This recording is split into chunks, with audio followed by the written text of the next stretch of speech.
안녕하세요. 에스라와 함께 귀환한 2차 귀환자 명단입니다. 오늘 본문은 에스라 8장 1절에서 20절입니다. 1절. 다음은 아닥사스다 왕 때 나와 함께 바벨론에서 올라온 각 가문의 족장들과 그 족보입니다. 2차 귀환이 7장에 있었던 아닥사스다의 조서에 따라 이루어졌음을 밝히고 있습니다. 또한 이 모든 일들이 역사적인 사실임을 말해주고 있습니다. 이들이 1차 때의 약 14%인 것을 봐서 귀환자들이 초기에 많았다는 것을 알 수 있습니다.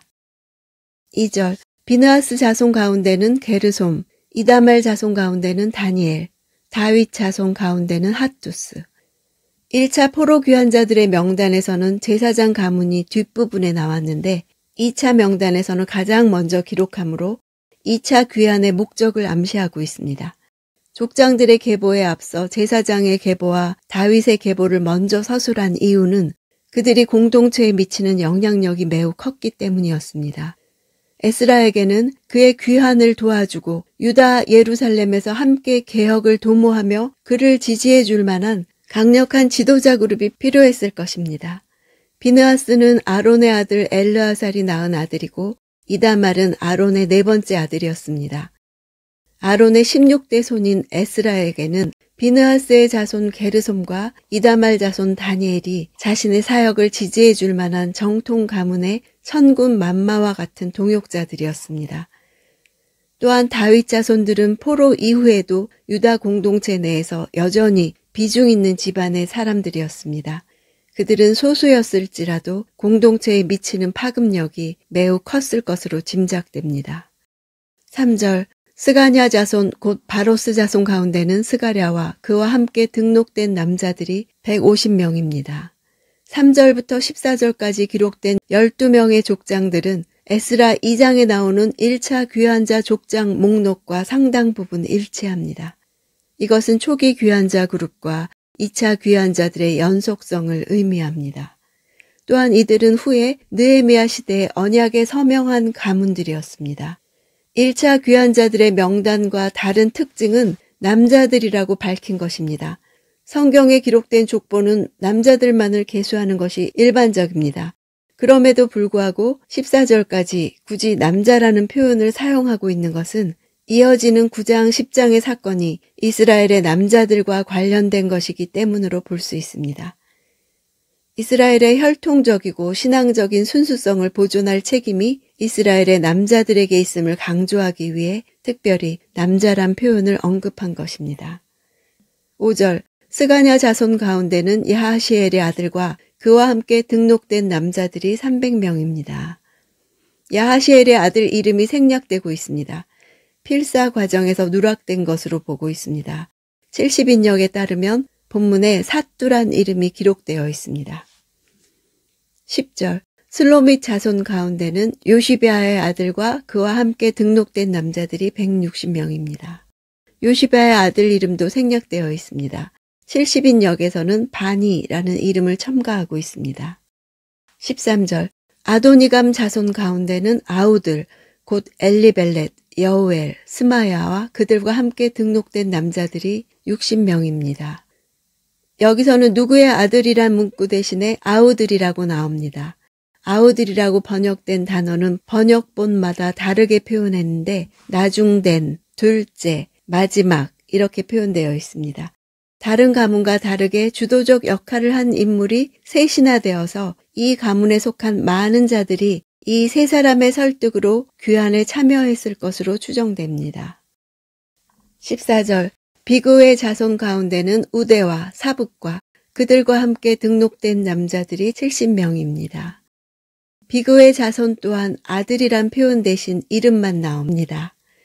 귀환의 주도적 역할을 했던 것으로 제시되는 인물이 한 명이 아닌 2명이었기 때문으로 보입니다. 15절.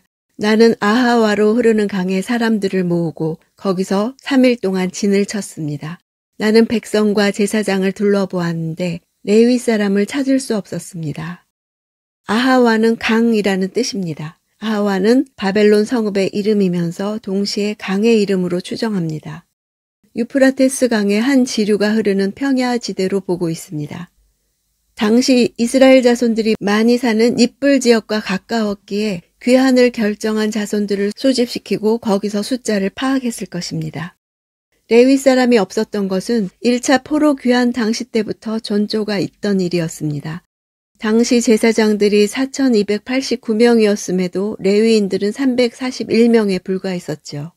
이처럼 포로 귀환에 레위인들의 반응이 소극적이었던 것은 그들이 포로 생활 중에 다른 직업으로 전환했기 때문으로 보입니다. 17절 가시베아 지방의 지도자인 잇도에게 보내며 잇도와 그 형제인 가시바 지방의 느디님 사람에게 할 말을 일러주었습니다. 우리 하나님의 집을 위해 섬길 사람을 우리에게 보내달라는 것이었습니다. 가시베아는 은장색이라는 뜻을 가진 도시이므로 이곳은 은세공업이 성행했던 지역으로 추측할 수 있습니다. 그곳에 레위인들이 집단적으로 정착한 촌이 있었던 것으로 보입니다. 18절 하나님의 은혜로운 손길이 우리 위에 있었기 때문에 그들은 이스라엘의 손자이자 레위의 아들인 말리의 자손 가운데 통찰력 있는 사람 세레바와 그 아들과 형제 18명을 우리에게 데려왔습니다. 부름에 응한 레위인들이 레위의 자손이자 말리의 자손이란 사실을 구체적으로 언급하는 이유는 그들이 재건된 예루살렘 성전에서 하나님을 섬기는 데 있어 혈통적으로 전혀 문제가 없음을 강조하기 위해서입니다. 20절 또 느디님 사람들 곧 다윗과 그의 관리들이 레위 사람을 도우라고 세운 느디님 사람 가운데 220명도 데리고 왔습니다. 이들 모두 이름이 등록됐습니다. 느디님 사람들이 220명이나 동참한 것은 놀라운 일입니다. 귀환하기로 작정한 레위인은 대략 41명입니다. 이들이 처음에 동참하지 않은 이유는 다른 일에 종사하고 있었던 이유도 있었을 뿐 아니라 재건된 예루살렘 성전에서 자신들이 감당해야 할 일이 너무 힘들다는 사실을 잘 알고 있었기 때문입니다. 이에 에스라는 레위인 한 사람당 5명에 해당하는 성전 노동자들을 붙여줌으로써 레위인들의 부담을 가볍게 해주었습니다. 2차 귀환자들의 숫자는 대략 1775명입니다. 부녀자와 어린이를 포함하면 약 9,000명에 이를 것이라고 추정됩니다. 이처럼 2차 포로 귀환자들의 수요가 적었던 것은 1차 포로 귀환 때 신앙적 열심이 있었던 이스라엘 자손들은 이미 많이 귀환했기 때문일 것입니다. 1차 귀환자들은 성전을 중심으로 예배하는 선민 공동체로서의 정체성을 회복했으나 그 상태가 오래가지 못했습니다. 그들은 신앙적 열정이 식어 성전을 제대로 관리하지도 않았던 것으로 보입니다. 이와 같이 암울한 상황에서 2차 포로 귀환자들과 에스라는 심각한 영적 위기를 극복해야 할 사명을 가지고 있었습니다. 1차 포로 귀환자들이 건물로서의 성전을 재건했다면 2차 포로 귀환자들은 선민 신앙 공동체로서의 성전을 재건할 사명이 있었습니다. 2차 귀환민들의 숫자는 1차 때의 4분의 1에도 미치지 못하는 숫자입니다. 1차 포로 귀환 때로부터 80년이 지난 당시에 1차 귀환을 포기했던 사람들의 후손들이 신앙적 결단을 내리기는 쉽지 않았을 것입니다. 약속의 땅에서 태어나지도 않았고 자신들의 아버지와 할아버지도 못했던 신앙적 결단을 내리고 예루살렘으로 향하는 이들이 있었다는 것이 놀라울 따름입니다. 이것은 1차 귀환에 결단하지 못했으나 자녀들을 하나님의 말씀으로 교육하기에 힘쓴 부모들이 있었다는 증거입니다. 그 결과 후손들이 자신들의 정체성을 잃지 않았고 이스라엘 재건을 위해 귀환했던 것입니다. 이렇게 하나님 말씀에 대한 지속적인 가르침에 소망이 있습니다.